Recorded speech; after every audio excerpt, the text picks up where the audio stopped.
terkait dengan banjir dan longsor di 3 provinsi, Aceh, Sumatera Utara, dan Sumatera Selatan. Saya belum melihat Bapak memaparkan apa penyebab banjir yang sekarang terjadi. Penyebabnya apa? Bapak tidak mengatakan ada penyebabnya, mulai dari Bapak katakan curah hujan, kemudian permasalahan iklim, dan seterusnya. Tapi apa yang Bapak simpulkan penyebab banjir di 3 provinsi itu? Sehingga layaklah judulnya kata Pak Usman tadi, untuk apa tadi, Frepo 3 Province. Itu Pak Petampeka, tapi belum jelas itu Pak. Yang kedua, setelah Bapak tahu masalahnya, tentulah Bapak tahu cara untuk mengatasinya agar tidak terulang lagi the next time. Ini kan tadi nggak ada ceritanya itu. Malah Bapak bicara tentang anggaran lagi di belakang-belakangnya. Kita nggak bicara anggaran hari ini Pak. Undangannya terkait dengan banjir dan longsor di 3 provinsi. Nah kalau demikian Pak, tolong Bapak jelaskan kepada kami. Tadi ada tuh Pak, misalnya Bang tolong yang apa? Yang gundul itu di atas itu, yang saya kasihkan tadi. Nah ini Pak yang ini di atas ini. Kemudian berikutnya ini dia Pak di Kecamatan Batang Toru ini. Nah ini di atas ini putih itu Pak sudah dihancurkan semua Pak. Dan itu yang titik merah itu apa Kecamatan Batang Toru yang kemarin porak-poranda. Nah, ini yang kita ingin dengarkan dari Bapak.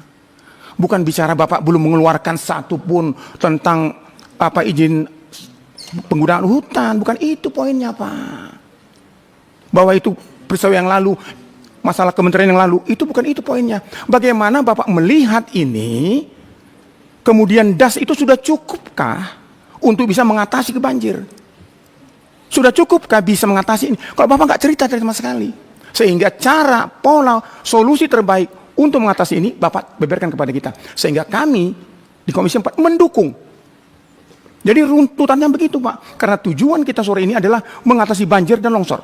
Yang kedua, Bapak menayangkan tadi deforestasi di 3 provinsi terbanyak terdampak bencana banjir tahun 2025. Masya Allah, turun Pak. Tadi Pak Alex sudah menyampaikan. Kayak mana turunnya itu Pak? Kayak mana? Apa yang Bapak maksudkan turun? Macam mana? Bapak katakan turun sekian persen, yang di Aceh 10.100 hektar, yang di Sumatera Utara 6.142, yang warna hijau itu Sumatera Barat 5.000 sekian. Terus siapa yang nanam setahun ini Pak?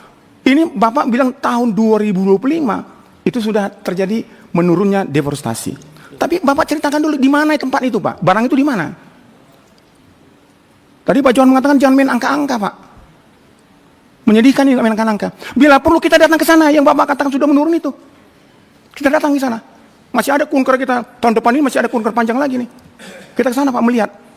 Jangan cuma cerita-cerita yang kita juga nggak tahu. Dan aneh bin ajaib, bahasa Pak Daruri, justru penurunan itu terjadi banjir.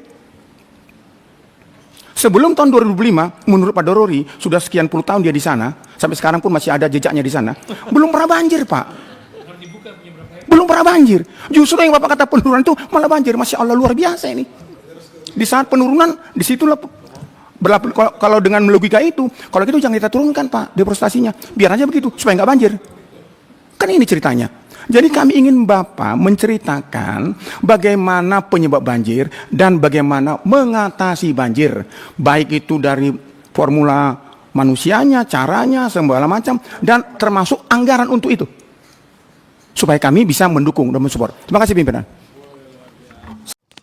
Menteri Kehutanan Raja Juli dicerca oleh DPR ketika diundang untuk rapat dengar pendapat tentang banjir bandang yang ada di Sumatera terkait daripada izin-izin perusahaan yang melakukan pembabotan hutan, dan kebanyakan di sana itu hutan lindung yang seharusnya dilindungi, tetapi mereka babat habis. Mereka tidak pikirkan nasib rakyat. Yang penting mereka dapat cuan dari berbagai jenis aktivitas mereka. Ada yang penebangan hutan liar, atau hutan-hutan yang ditebang untuk dibawa ke pabrik, dan ada mereka tebang hutan karena ada sesuatu yang diambil di bawah bumi, ataupun katakanlah mereka ingin menambang karena di sana itu banyak emasnya. Jadi mereka itu nekat, dan apapun caranya dan bagaimanapun risikonya mereka ingin mengambil cuan yang dari bawah bumi yang begitu banyak di sana.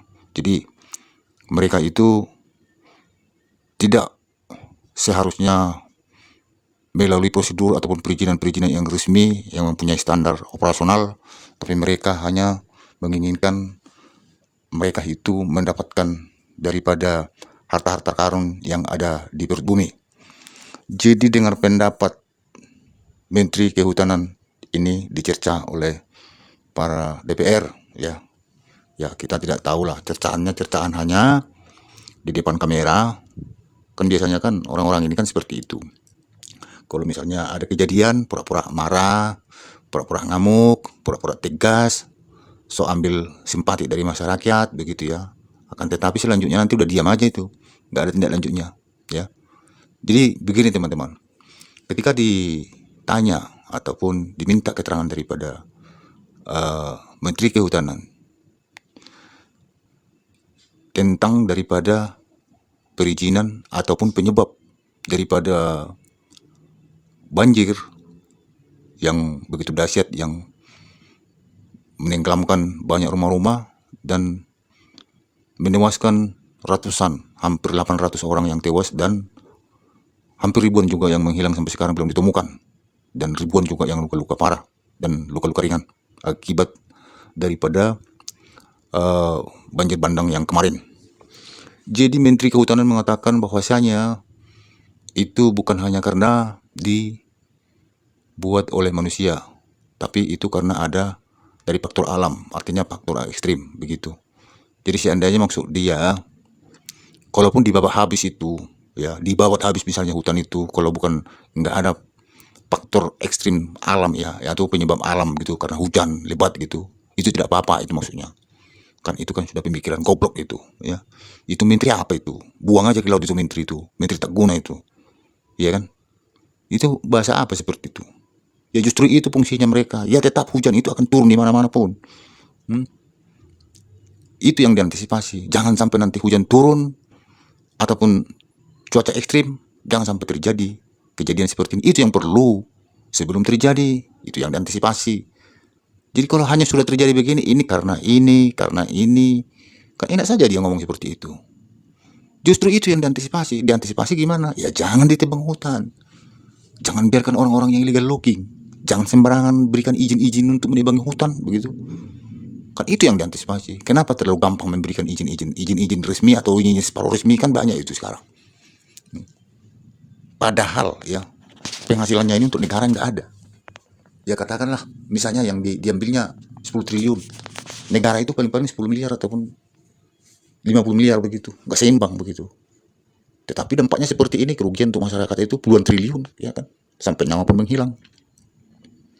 Jadi di sini juga Menteri Kehutanan ini memang gimana ya? Apakah memang dia ini sudah tahu karakter DPR, atau dia sudah mengetahui bagaimana sebenarnya rahasia DPR ini? Kenapa aku bilang begitu?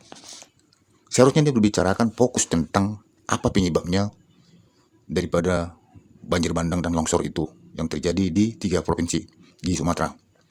Akan tetapi bukan fokus itu yang dibicarakan ataupun diberikan penjelasannya kepada DPR. Justru dia mengatakan bahwa nanti akan dibuat anggaran. Artinya dia akan menentukan anggaran seberapa besar untuk memperbaiki hutan-hutan yang sudah kena babak tadi, artinya untuk reboisasi, ya, itu anggaran reboisasi. Apakah ini mungkin dia sudah tahu kalau aku sebut nanti anggaran, DPR itu langsung diam itu, karena mereka juga tahu anggaran itu berapa persen sama mereka, kira-kira begitu atau gimana? Ini seharusnya belum dibicarakan anggaran di sini. Anggaran itu nanti belakangan setelah sudah ketahuan apa penyebabnya, tangkapi dulu orang-orang itu, ya. Diberhentikan dulu orang itu, tangkapi dulu penjahat-penjahat hutan itu, penjahat-penjahat biadab itu. Itu yang perlu dulu sekarang. jangan dulu anggaran. Cuma aku curiga ini dia tahu bahwa kalau sebut anggaran DPR itu nanti langsung lunak atau diam begitu. Karena anggaran itu kan biasanya kalau sudah berbicara anggaran kan DPR ini kan ya pasti mereka ada, pasti mereka dapat juga. Misalnya kalau nggak ditentukan ataupun diketok palu anggarannya itu kan nggak jadi. Jadi kamu mau sekian nggak sama kami, biar kami ketok palunya. Kan kira-kira begitu. Itulah bahasa kasarnya seperti itulah. Ya, misalnya kalau dibutuhkan misalnya 100 miliar katakanlah, 100 miliar gitu. Nanti DPR tidak mau itu ngetoknya itu terlalu tinggi katanya. Kalau kamu mau 60 aja. Kan gitu. Jadi sebenarnya yang 60 nggak cukup, 100 yang cukup. Tapi DPR apa dia bilang? Ya oke lah, DPR, tapi berapa sama kami? Nah, kira-kira begitu kata kasarnya lah seperti itu. Jadi kemungkinan Raja Julian ini, ya, ini Menteri Kehutanan Raja Julian ini berpikir seperti itu mungkin kali ya. Kalau saya katakan nanti anggaran, karena mereka butuh juga duit, mesti mereka itu tidak terlalu menyalahkan saya ataupun menekan saya di dalam ruang pendapat itu, ya. Kira-kira begitulah pendapat saya. Harusnya kan nggak seperti itu. Bahasa yang mau diminta DPR itu ataupun yang mau ditunjukkan dia ataupun disebutkan ke publik begitu ya. Apa penyebabnya? Faktor apa di situ yang ada? Dan perusahaan-perusahaan apa saja yang ada di sana yang ditengarai membuat hutan itu rusak begitu ya. Jadi itu sebenarnya yang perlu disampaikan dia. Bukan langsung dibuat aku ataupun kami dari pihak kementerian akan meminta persetujuan anggaran untuk reboisasi. Belum ke situ. Nanti kalau masalah anggaran itu kalian nomor satu ya, untuk menghabis-habiskan anggaran kalian nomor satu ya. Itulah memang kurang ajarnya pejabat ini. Dikit-dikit anggaran. Belum tahu anggaran itu kemana-mana, itu sudah anggaran dibicarakan. Ini belum anggaran yang mau dibicarakan di sini. Ini nasib masa rakyat, masih nasib masa rakyat yang mengalami bencana, yang kehilangan saudara, sanak saudara, kehilangan daripada rumah-rumah, kehilangan daripada ternak-ternak, semua kehilangan harta benda. Ini yang perlu dulu diselamatkan, dibicarakan, ya. Bukan langsung anggaran untuk memperbaiki yang rusak ataupun yang memperbaiki hutan-hutan yang belum sampai ke sana. Jadi memang kalau bahasa uang atau anggaran-anggaran itu nomor satu, kenapa langsung itu yang dibahas? Seharusnya belum itu yang dibahas.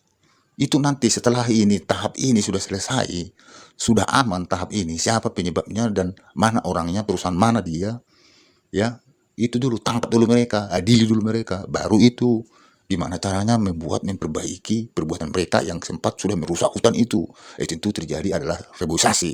Bagaimana reboisasi ini, berapa anggarannya, baru itu ini langsung disodorkan dia punya persetujuan anggaran. Kan ini Raja Julian juga tak ada juga otaknya ini kelihatannya ya. Kayaknya dia itu belum pantas jadi menteri itu. Saya lihat dari cara ngomongnya itu aja dia pun belum begitu punya power dia kayaknya. Masih saya lihat dia di dalam ruang pendapat itu kayak seperti anak-anak dia, perasaan aku dibandingkan orang-orang itu ya. Jadi ya kalau bisa Prabowo gantilah dia itu. Itu malu-maluin itu kalau seperti di menteri. Kalau saya perhatikan ya, diganti aja lah.